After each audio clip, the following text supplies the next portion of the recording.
Bill does pass. Nikki, what does that mean for us as far as when we wake up on December 1st? Well, we actually will wake up an hour later. We won't wake up an hour later, but it'll be an hour later as far as sunrise, and sunset will actually be an hour later. So we'll have longer days into the winter time, but we'll have darker mornings in the wintertime as well. The day length, of course, stays the same out there. So we'll see what happens with that. Of course, if it passes the Senate, Trump says he will pass that bill. Now let's take a look at what we're looking at for tonight. It's dark out there this evening. We are looking at calm conditions and mild weather as well. But over the next couple of days, we're going to see that heat build in. It's only going to be a very short mini heat wave for us. That's the promising news. So we are looking at temperatures by Friday back into the mid 90s, and then over the weekend, the lower 90s out there. But a lot of rainfall will be around for us as we head into the weekend as well. Looks like Saturday will be the wettest day of the weekend with a good chance of showers and storms out there. Temperatures around the region right now, we're in the upper 70s, low range of the 80s. It's very kind of calm and quiet out there.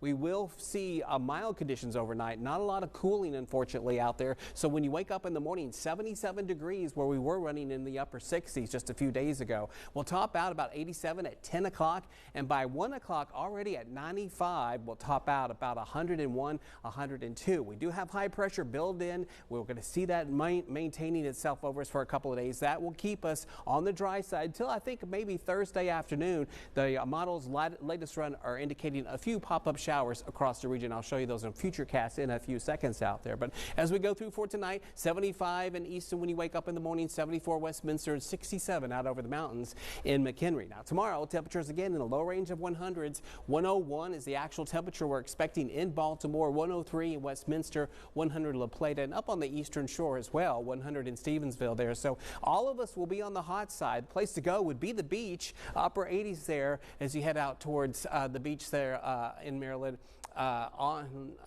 Say water temperature about 78 degrees, so we're looking pretty decent out there for tomorrow. Probably the coolest place in the water for the next few days, unfortunately. Here's Futurecast as we go through Thursday. Notice what happens. A few storms begin to pop up here and show across the region. So Thursday at 3 o'clock, we could see a shower or a quick thunderstorm moving through. Only about a 20% chance, but this model's indicating it looks like a pretty good chance of rainfall here moving across some parts of the eastern shore and eventually over to Delaware before tapering out and moving out.